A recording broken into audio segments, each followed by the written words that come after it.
Здравейте, хора, отново! До сега брат ми дойде с най-киселите бомбони от света и сега ще ги пробваме. Точно знаете кои са. Аз взех. Аз вземам розово. Добре, тихо. Взимай каквото искаш. Дани, тихо. Хайде, хора. Аз ще пробвам от двете мъжко. Ето вижте пакета. Мъжко и женско. Не, Миша, не дей. Що?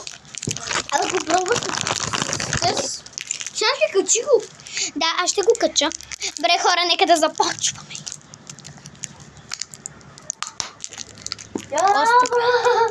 Даже от сега май усещам. Я защо казах май. Главата му боли. Въркам го цялото в устата.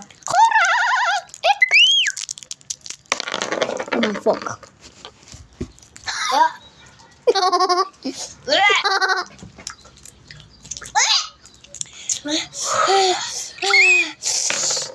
Мъжнах го цялото в устата.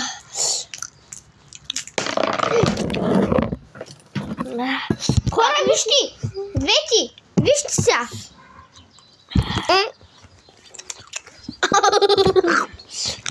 Да оставим за Илянка, барабанка.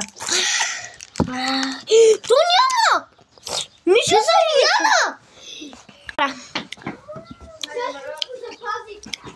Много са кисели. Мале, няма да се казвам колко много е. За колко много ядох? Така взяхме си само две. Добре, хора, искам да кажа, че е много кисело. Ама много. Ама сега леко по-много кисело. Обаче сега малко лекна. Малко лекна и сега малко по-вкусно, има вкусна дъвка. И малко пари. Да. Сега на гърлото ето капане на сливицата ми е такова гадно. Добре, хора. Чао! Ти говори. Какво ще казваш? Аз някой да говоря. Ами, добре. Ти? Честит празник. Да. Честит празник от мен. Тези двамата ще работят там горе. Виж. Чак стълба си имат. Ето за вас. Поздрави. Ето ги. Може откъде? Ники.